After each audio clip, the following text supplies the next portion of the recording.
Welcome back to The Technology Pill, a podcast that looks at how technology is reshaping our lives every day and exploring the different ways that governments and companies use tech to increase their power. My name is not Gus Hossain, it's Caitlin Bishop. I'm a campaigns officer here at Privacy International and normally the co-host of this podcast. But Gus is on holiday and hopefully having a lovely time. I'm here with Eva Blundemonte, a senior researcher at PI, and today we're talking about the surveillance of benefits recipients in the UK. So Eva, we recently did all the stuff for a report on the surveillance practices of the UK's Department of Work and Pensions, which involved reading through an almost 1,000-page document. How was that? It was a great read. Yeah, it was a document that's 995 pages that had been released back in 2019, actually, by the DWP, so the Department of Work and Pension, which is the ministry in the UK that's in charge of delivering pensions, but also delivering benefits.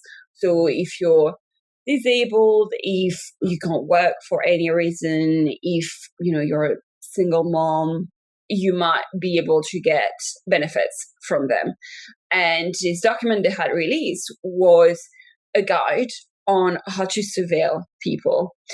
And we know from previous media reports that it was these practices in place of surveilling benefits claimants to ensure that what they claim is true. So if they claim to be disabled, that they are actually disabled. If they claim to not be able to work, that they are actually not working.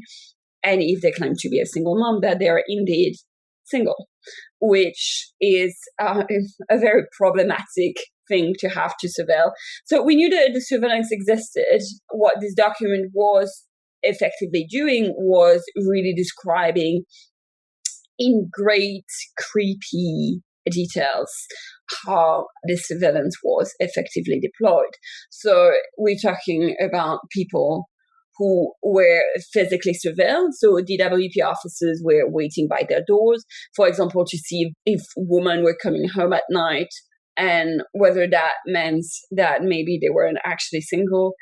That meant sometimes talking to people's neighbors. That meant obtaining data from private companies, anything from like PayPal to see what they buy online, to airline companies to see if potentially people are traveling and maybe going on holiday, which is obviously a crime, a massive, big crime if you're on benefits. And people's bingo clubs, gym subscription, because, well, maybe if you're going to the gym, maybe you're not disabled after all. And getting CCTV footage also from supermarkets. There's a very sort of wide range of companies they could obtain information from, which was described in all 995 pages of this document. So if you're on benefits, you kind of have to watch yourself at all times, unless you do something that the DWP might misinterpret. Yeah, this is what's very concerning to me, is that basically if you're on benefits, it most likely means that you're in a vulnerable situation yourself. And the idea that obtaining benefits puts you in a situation where you have every right to be afraid that the government is going to be spying on you. And that's the reality. Is like, yeah, potentially they will, and potentially they want you to conform to an idea that they've built for themselves of what poverty looks like. You're at the mercy of people who probably didn't experience poverty themselves, most likely didn't, and have created for themselves an image of what being poor looks like, of what being a single mom looks like, of what being disabled looks like. And if you don't conform to this image, you might lose your benefits. It's so concerning because, for one thing, if you're a single parent and you go on a date with someone and the DWP are waiting by your door and you come back with a man having been on a date or a woman having been on a date or anyone else, the idea that is reasonable evidence to suggest that you're not a single parent, as if a single parent is the same thing as not being single. Like, just in terms of this one thing. Yeah. If you're a single parent, it can mean, being the sole source of income in your household, you're caring for your child on your own, but that's not the same thing as not dating. Like, that's so wild that your benefits can be withdrawn because the DWP were waiting by your door and you happen to come back with a date. The web in which you have to exist and move around and be concerned and look out for things is insane. And the DWP are on the lookout in case you buy too nice a phone off of eBay, because then maybe you're secretly not poor and you can never go on holiday and you could never treat your kids. It's just horrific. And the idea that they have of to be poor, to be in need of access to a social safety net, you can never have anything nice, you can never splurge a little bit on something because you can't be trusted, is ridiculous. And you see it again and again. Like in the UK, there was this whole argument around kids' lunches because the government didn't want to give people just money to buy food for their children or vouchers to buy food for their children. They wanted them to have boxes of food so that they knew it would be food, because they didn't trust people to provide for their kids. And then the food boxes are a whole different thing because they weren't, in and of themselves, many of them were terrible. So often the government don't trust people to do these things right, and then they themselves don't do these things right. Mm-hmm. It's horrific and ridiculous. Yeah, and the problem is that it's not only that they build this image and that this ends up shaping their system and shaping how benefits are being delivered, but more broadly as a society, they are trying to shape our understanding of what benefit claimants and poor people are. So one aspect that I found also super concerning in the report that I didn't think was quite sufficiently reported on is that they have partnership with tabloid newspapers. And the idea is that every time they arrest a benefit claimant, they get in touch with journalists within those newspapers and editors-in-chief, and they tell them, look, we have the stories of this person we've arrested. And the reason they do this is that they say, well, we want to be seen as, climbing down on benefits cheats. And all of this process is constructing this idea that there are benefits cheats, who are out there sucking away money from the states, your taxpayers' money, and you're spending it in lavish holidays and fancy phones that they're buying from eBay, whatever. And, thankfully, the DWP is there to arrest them and to put those people in jail. And this is the narrative that they're essentially trying to push on society, that the people who are claiming benefits or criminals waiting to be caught. And I mean, first of all, this is ridiculous when we're looking at the amount of benefits that are being delivered by the British government. The idea that you can live lavishly on those benefits is just, I mean, I don't know what fiction they're living in, but that's just not that's just not a reality. But also, even in terms of figures that we know, we know that in many places there's more money that's being spent on trying to catch benefit claimants than the actual cost of benefit fraud.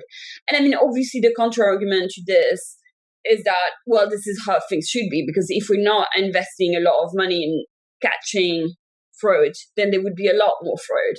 But I think hopefully this kind of narrative is shifting a little bit. And basically, the cost of benefit fraud, and again, I want to add caveats around this because the DWP also include mistakes, for example. But we know it's between 3 to 5 billion per year, depending on the year. And that's the high numbers, basically. If you look at the cost of tax evasion, we're looking at 70 billion pounds. And there is nowhere near amount of effort put into surveilling white upper middle class people or companies or CEOs of companies who are putting the money of their company in Singapore, for example. No one's requesting Jeff Bezos's eBay history. Exactly. So this is a government choice of who are you actually trying to police in society and who are you actually trying to go after. And I like to think that actually, and maybe COVID is changing a little bit the lines on this, but I like to think that maybe things will be changing a little bit. And when we see countries like Spain, for example, that during the COVID crisis decided that actually they wanted to go for universal income and say, look, instead of trying to figure out who should be on the benefit, who shouldn't be on benefits, let's distribute benefits to absolutely everyone in the country. You don't have to sort of like think through who deserves what. You just give it to everyone. And you don't have to pay to work out who deserves what. One of the arguments for universal basic income is that the administrative costs are so much lower. You just need people's addresses in the bank account and you send them some money. You don't have to spend all the money looking for fraud. You don't have to spend all the money to do income assessments. And the consequences for losing access to benefits can be truly, truly horrific. And these are just the ones that make, big news. I think the one that really sticks in my memory is a few years ago, a man called Errol Graham. He was about 57. He was a granddad. He used to really like football. He was cut off from his benefits. And his body was found in his flat when the bailiffs broke down the door to kick him out of his flat for not paying rent. And he'd starved to death. He was 4.5 stone when he was found. He had no food in his flat. He had no gas, he had no electricity, and he had no food in his stomach because he had nothing to buy any of those things with because he'd lost access to his benefits. I think Errol Graham was one of the many who hadn't gone to a work capability assessment. So in the UK, if you're disabled for whatever reason, for mental health reasons or for physical reasons, you're kind of assessed as to whether you have the ability to go to work. And these work capability assessments have pretty consistently been criticised for being humiliating, for being inaccurate and inadequate, a way of understanding whether people are, capable of working, whatever that means. Because if you go and you have a good day, and maybe some days, your bad days, you can't walk or you really struggle, and then on your good days you can, and you're assessed on a good day, it can make all the difference in terms of what you're assessed as being capable of having. And that's one of the problems with DWP surveillance, right, is that say they request footage of you on a good day at the supermarket and they judge you based on that. They don't see the whole range of your life and your disability. The human cost of the DWPs, lack of empathy, mistrust, heavy surveillance, and then misinterpreting or lack of understanding of what they see leads to just absolute devastation and ruin for the people caught on the wrong side of it. And there are so many more cases like that, and it's just horrific. Like, you go after a company that's evading tax, you go after a company that has a dodgy tax arrangement, legal or not legal, then the consequences are not going to be as horrific as when you go after a person in a vulnerable situation with severe mental health or physical health issues who has no other access to support. It's just, the human cost is unimaginably horrific. No, and I think it's like particularly failing people with mental health issues. So, for example, you mentioned the case of Errol Graham. One of the reasons he didn't attempt those appointments was because he suffered from social phobia. And basically, we design systems that are made to fail people. We don't understand that for some people, attending appointments, having to deal with the system is just extremely triggering, extremely difficult in and of itself. And I mean, obviously, because of the nature of the research we just released, we're focusing on like the aftermath, i.e. people who already are on benefits and are being surveilled for being on benefits. But we have to remember that even just accessing benefits in the first place is an absolute maze. It is extremely difficult. It's a very invasive process. And again, as I said, and I will say it again, we're talking about people who are in vulnerable situations, who may have mental health issues, who may not necessarily have, the complete and full understanding of the system.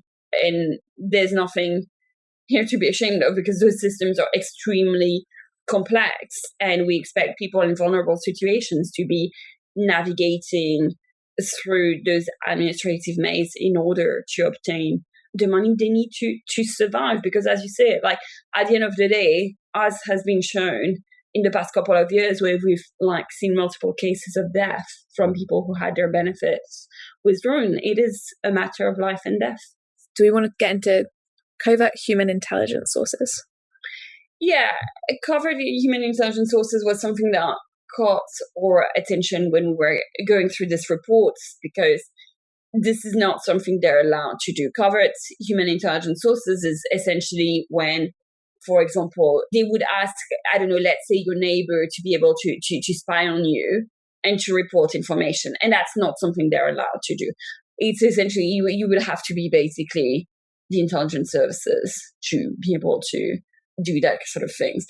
And yet, this is what's interesting, is that in the guide, they spend several pages describing how to handle information coming from covert human intelligence sources, because, hey, if you magically have one arriving to you, if, for example, a neighbor spontaneously come and speak to you to report information, this is not information they're going to be saying, no, actually, sorry, we can't take this, bye.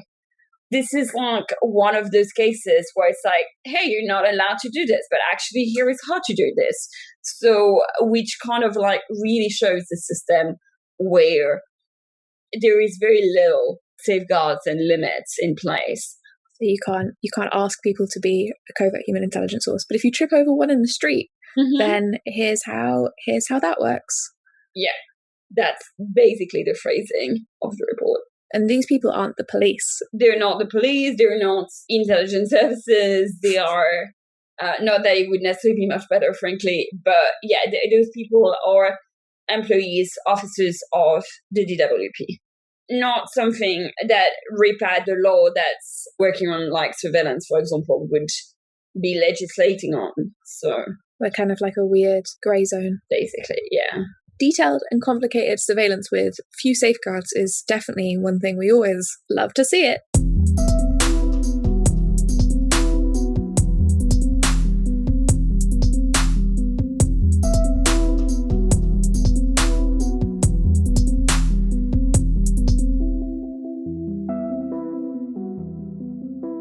And there is the algorithm angle to this, which is the other side of the report, because they have another system in place which relies on an algorithm.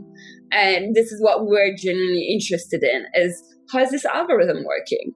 They're describing it as a data matching system. So from that description, we can assume that this is not sort of very sophisticated AI. And all the more so if it's not very sophisticated AI, we wanted to understand, well, what categories of data are being used? What's the criterion used in this data matching? What data are you trying to match effectively? One criterion could be how much are people paying in rent?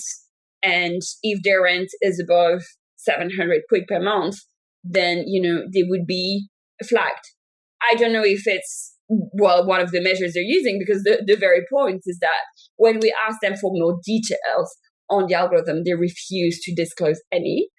And their argument for refusing to disclose anything is that, well, if we tell you how this algorithm works, then we wouldn't be able to detect fraud anymore. Which, first of all, is bullshit. I'm sorry, because if your system relies on people not finding out how the system works, well, probably your system doesn't work very well in the first place. But also, we live now in a society where people have been waking up to the importance of algorithm transparency. And we've seen this last year when everyone was affected by a very arbitrary algorithm used to readjust the grades of British students on A-levels. And we realized that this algorithm was essentially facilitating white privilege rich students and making life harder for students from poorer background. And so when this was sort of exposed, when this emerged, people realized the importance that if you're going to be using an algorithm that affects and transform the life of people, the very least you can do is being absolutely completely transparent about what you can do with this algorithm. And so seeing the DWP being oh no, absolutely not, we're not going to release anything about it because, or a whole system is going to collapse should there be any information released about it is completely ludicrous and completely at odds with the way our society is going. So the school's algorithm didn't look at each individual's history of attainment particularly. What it largely focused on was like, what school do you go to? What's the school's history of attainment? What are the class sizes that you're involved in? Which ultimately meant that people who went to private schools, smaller class sizes and a high history of attainment because of the money that gets poured into them, were significantly better off. And some got higher results than their predicted grades. The algorithm kind of bumped them up. Whereas students who went to schools that have broadly done worse in funding, have bigger class sizes, have had a worse history of attainment, most of their predicted grades got bumped down. So if you were, a student who worked extremely hard, who predicted grades were really good for the school that you were in all likelihood the algorithm went, yeah, but we don't believe that you could really get those predicted grades. We don't believe you or your teachers. We think that because of the school that you're in, because of the classes that you're in, really, you're a B student, not an A student. And I think other than the kind of very poor system that the algorithm went to ultimately be used, the other thing that really became obvious is that the things that you plug into algorithms like these is vital. I think there was an algorithm that police were using to determine if people should be let out on bail or not, that included things like people's postcode. And your postcode broadly can be a real indicator of like income, social economic status, all these kind of things. And so the algorithm ultimately discriminated against people who were from a particular ethnic background, who were of a particular social economic status, rather than genuinely showing who was or wasn't at a higher risk of, I guess, jumping bail or reoffending. And unless people audit these algorithms, there's no guarantee that it's not discriminating on these ways. Like, this isn't, an algorithm that decides if you do or don't get a lollipop. It's an algorithm that decides, in some cases, very literally, do you live, do you die, do you spend the next year of your life in kind of administrative purgatory? The consequences are so horrific that I think in a democratic, reasonable, just society, to say, oh, well, we're not going to show you the algorithm and prove that it doesn't discriminate against any particular groups because then there might be a little bit more benefit fraud, is horrific. It's like, if the consequences are slightly more benefit forward or people dying, I think people in general would say, let's not have people dying. Yeah. Let's let benefits do its job, which is to stop people dying because they have no money. I think there is an easy way that governments, and not just the UK, have been escaping talking about their use of algorithms, is to say, oh, but, at the end of the day, the decisions to suspend benefits or, to sign people on bail or whatever is made by a human being. It's not made by the algorithm. But here we have a clear case of like what the algorithm decides if a person's going to be investigated or not. And that's already a hell of a decision to be made, that an algorithm is deciding if someone's going to end up with like a person like waiting by their door, spying on them to see if they're coming home alone at night or with other people. Like, that's already a hell of a thing that we are trusting algorithm with. And not to even talk about what you're saying, which is ultimately the reality of getting your benefit withdrawn is a question of life and death. And this is also in a context where in the financial reports, the DWP is talking and making big noise about how they're investing the money that's essentially thrown at them on developing fancy new AI to do exactly this, to detect benefit fraud. And we've been trying to ask them about this new system. And at the moment, it looks like the system is going nowhere, which, on the one hand, is reassuring because we don't necessarily want fancy AI to be used. But actually, this just kind of like contributes to the whole problem with the lack of transparency, is that we are throwing money at systems that we're not sure if they're actually going to lead to anything. Maybe nothing's going to come out of it. Well, and if something does come out of it, if those systems are being tried and tested, they're tested with people's data. And that's the big sort of like piece of the puzzle we are missing is that this transparency element, the role of the public and civil society in scrutinizing the systems that are being developed. If we can't obtain transparency for the very simple algorithm they're using at the moment, how are we going to expect transparency when they eventually use very sort of like much more advanced artificial intelligence, machine learning system, which we know tend to become black boxes very quickly and become very difficult to audit. But if the very first step at the sort of like very basic stage right now, we can't even obtain transparency at this stage, this is something that should concern us enormously. And we should really be asking the question, well, does the DWP deserve to have money thrown at them to build more complex AI system to detect fraud when they can't commit to transparency on the very basic system they're currently using? I was thinking about what you were saying about the DWPs constantly tipping off tabloids and sending stories to tabloids about benefits fraud. And I found an old survey by Ipsos Mori, which admittedly is like 2013, so quite old now.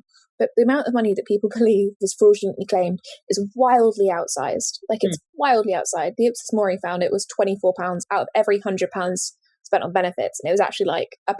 And the reason that money gets thrown at the DWP, the reason they kind of get away with this stuff is they've built this own narrative for themselves that it's a real significant, huge problem in the benefit system.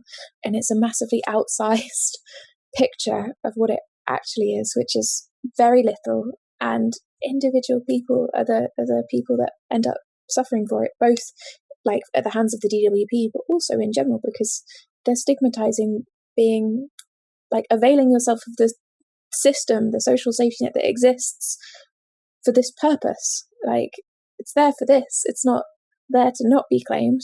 It's just dumb and frustrating. And this is the topic, I think of all the topics we work on, this is the one that makes me want to scream the most, because it seems so obviously, horrendous. It's not a technical argument. You don't have to understand all that much in terms of things that are complicated. No one's having to sit down and explain how like a privacy invasive technical system works, which some of our work is, and is also very frustrating. But like, feels like the one that is the clearest, easiest to understand, and yet it's still happening. Yeah, I think on a lot of the issues we work on, first of all, there is a long-term effect, and there's also like a hypothetical, risk which we should still be very concerned about. But like, if companies does X and Y, this could cause a threat to democracy, which is obviously something we should be like concerned about. But here we are in a case of like, this algorithm is being used, and if this algorithm makes this decision, someone cannot eat.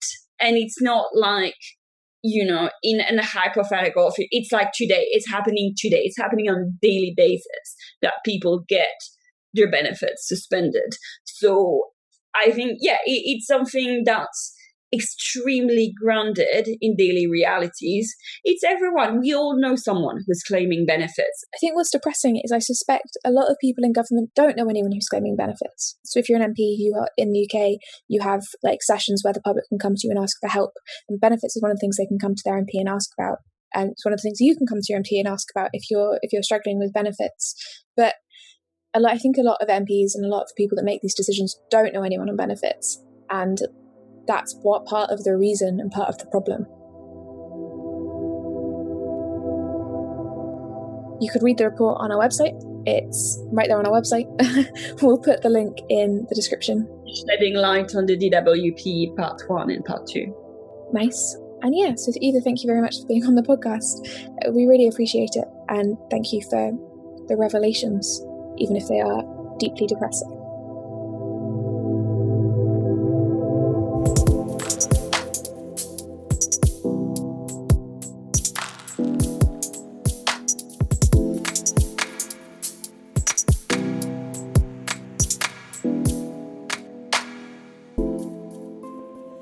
So here at PI, and in that particular conversation with Eva, we tend to get quite focused in on the places we can make the most change, which are things like policy. But we didn't want to let the human cost of some of these go without a deeper look.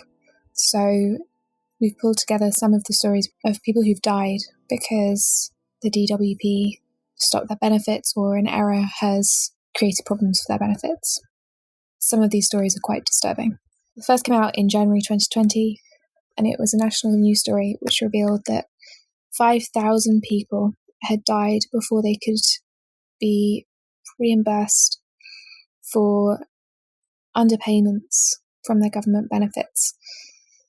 They had been transferred from an older benefit to a newer version of the benefit, and there had been an error, and 5,000 ill and disabled people died before ever receiving the money that they owed. It was quite a lot of money. Some people missed out on around $2,000. And whilst I don't think anyone ever ultimately drew a direct line between their deaths and the loss of this money, it certainly can't have helped. A researcher from Disability Rights told The Guardian that 5,000 people were denied the proper support to live independently before they died is scandalous, as is the 112,000 people who had to wait years for these errors to be corrected. And they're not the only ones. In 2017, a woman called Jodie Whiting took her own life after the Department of Work and Pensions had her benefits stopped. The DWP continued to phone her and write to her even after she died. An independent investigation found that the DWP had failed multiple times to follow its own safeguarding rules leading up to her death. They'd stopped her benefits payments after she missed a work capability assessment, which is the assessment that Eva and I talked about, which tries to decide if you're fit to work or not, if you're capable of working. One woman called Philippa Day, who was only 27, took an overdose of insulin in August 2019 and fell into a coma until she died after she had her weekly benefits payments reduced from £228 to just £60. She was the mother of really very young children who were about 4 when she died from suicide.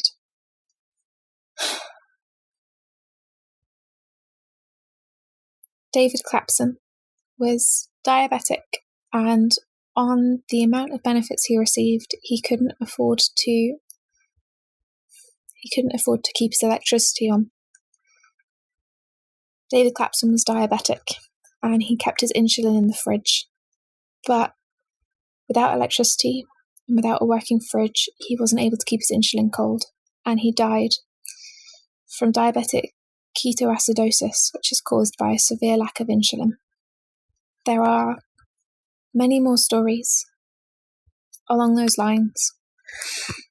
I mean, this might get cut, because we normally, we try and have a little fun on the podcast. We try and, have a chat, have a laugh, introduce you to these issues in a kind of accessible way.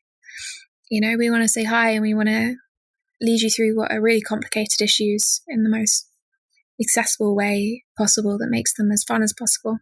But the consequences of policies like the DWP's, which surveils and puts up as many barriers to people and fails to respect the fundamental dignity of people on benefits, can have dramatic and horrific consequences. I don't want to say they're tragic, because tragic implies that there was a lack of agency, which isn't true. Policies like the almost 1,000 pages that Eva read through aren't accidental.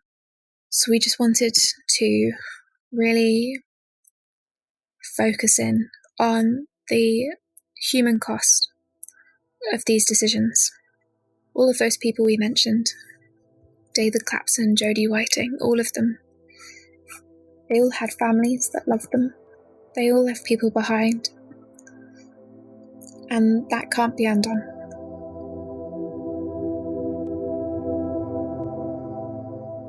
Thanks for listening. You can support PI and make sure we can keep working on issues like these at support.privacyinternational.org. You can like and subscribe to the podcast on whichever platform you use. It's also available at privacyinternational.org, where we try and add links and other useful information.